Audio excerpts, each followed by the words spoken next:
आचार्य शंकर बोलें पुनरपि जननम पुनरपि मरणम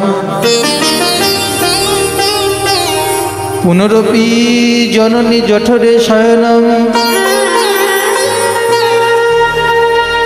এই যে পুনঃ পুনঃ জন্মগ্রহণ করছি, পুনঃ পুনঃ মৃত্যুবরণ করছি, আবার কোথাও না কোথাও গিয়ে জন্মগ্রহণ করছি, কোনো পশু মায়ের গর্ভে, কোনো পক্ষী মায়ের গর্ভে বা কোনো মাতৃগর্ভে। শঙ্করাচার্য বললেন এই সকল পরিত্রাণায় সা ভজ গোবিন্দম মধুমতে।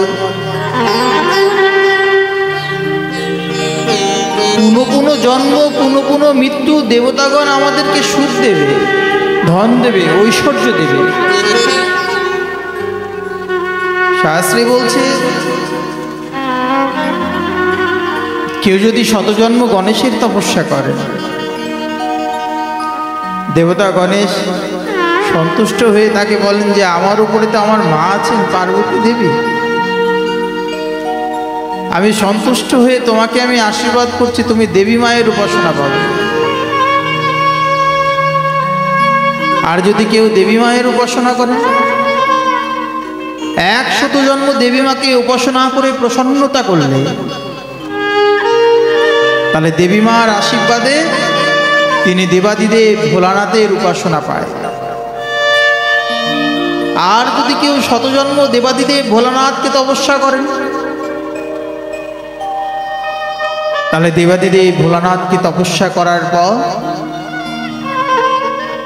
দেবাদিদেব ভোলানাথ তাকে আশীর্বাদ করেন যে আমি তোমাকে আশীর্বাদ করছি, তুমি যে আমার তপস্যা করলে,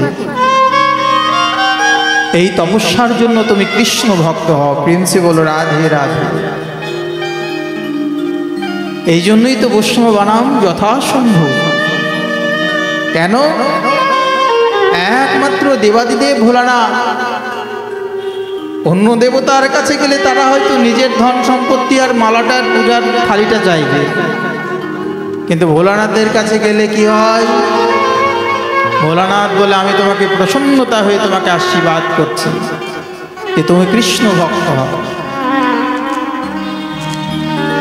এই জন্য বৈষ্ণবগণ দেবাদিদেব ভোলানাথকে শ্রেষ্ঠ বৈষ্ণব রূপে গণ্য করেছেন।